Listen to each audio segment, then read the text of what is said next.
Oi galera, tudo bem? Você tá falando eu e Troy. Bom, gente, vocês viram aí na intro que a intro está diferente, ok?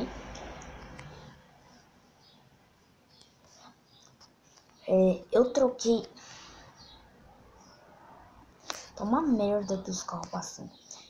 Você viu que eu entrei para uma team chamada. Vixe, complicou eu agora. Agora eu não lembro o nome de cabeça. E eu vim aqui estar. E eu vim estar jogando um Skywars novo aqui. Skywars. Estreando, né? A minha nova team. Não.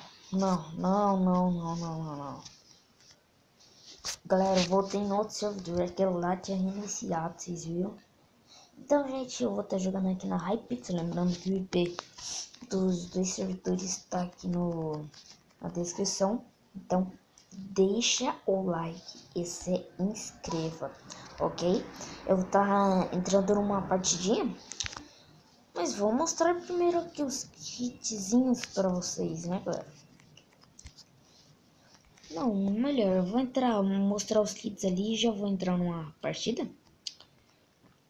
Nossa, como que alguém acredita no Robin Hood, sendo que ele nem joga? Robin Hood.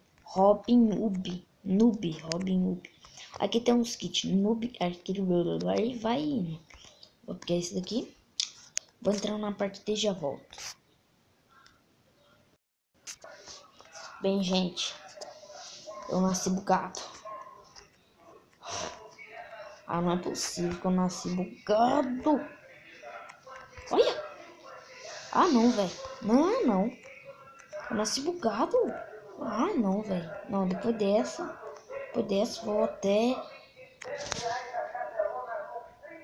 Tinha que passar o carro do ovo de blá.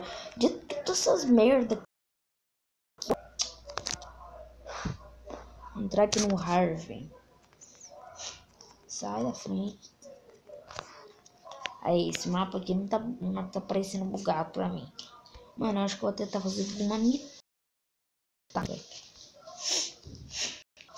Eu vou avançar 3 blocos e vou fazer... Mano, o staff deve ter demência.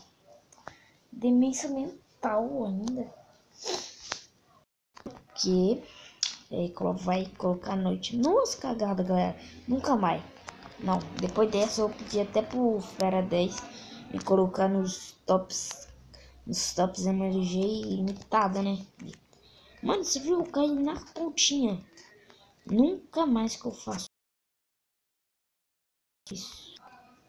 Olha os caras vindo.